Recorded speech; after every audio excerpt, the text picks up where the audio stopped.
Do you have tight hips that you want to improve? Hi, this is Mark. I'm from Dynamic Sport Physio. Today I want to show you my personal favorite exercise to not only improve the mobility of your hips, but also improve your strength around your hip junction and your pelvis.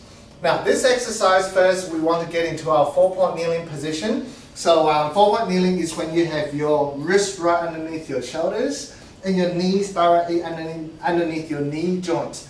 Now to get in position first, we want to see whether we can lift one leg up, and then let's see whether you can position the leg down, preferably right next to your head. Now if you don't have enough flexibility to get there, you might want to try halfway first. Halfway position, and then do little steps or slides forwards until you can go as far as you feel comfortable, and then slide it back into position. And then you want to slowly progress that until one day you can just take one single step to the hand, and then when you come off, lift, and then coming back. Now checking the movement, the speed of the movement, it should be nice and slow. Lifting, moving, and then putting it down, and then lifting, hold, and press to come back. The slower the movement, the more that you can get into those individual muscle fibers around your hip. Now for those of people who feel a bit of wrist pain when we're going through this movement, use the triangle cushion to help with your wrist, and that's a great help to ensure that you can get maximum movement and the work is around the hip and not just into your wrists. Now progression, for those of people who can, we want to lift the knees off.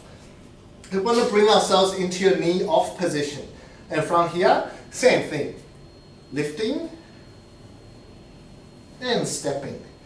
If you can, other side as well, lifting and hold and stepping forwards to go into your frog pose. Then similarly for the first leg, lift, reach, checking that it's nice and slow, coming back down onto the floor, lift, and then behind, back into your position there. So checking that your hips are always nice and low when you're going into your stance. The higher the hips, the easier. The lower the hip, you do get more stretch and mobility into those pelvis junction. Lifting, keep it nice and low and down.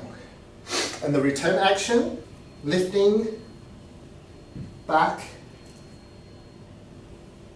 and lifting to go back into your position there. So once you have all these movements right, you might want to try out some combination movement to really get your the hip mobility practice into a functional stance. With this one of my personal favorite is the spider walk position. So to get there, we're in our stance, we'll come into a deep squat stance. So let's get the coordination right. First of all, we always do opposites. So we'll start from the leg. Right leg, the left hand, then the left leg, then the right arm. So we got leg, hand, hand. So one limb at a time. You never do two at the same time.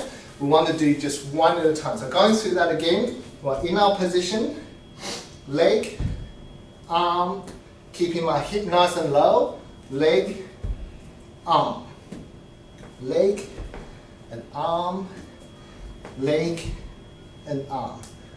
So here we go. These are the movements that can really help with your the pelvis girdle and getting the mobility and definitely that strength component coming into your core. So I hope you find these exercises helpful. If you know anyone that wants a bit of workout in the hip, please share this video with them. Otherwise, until next time, bye bye.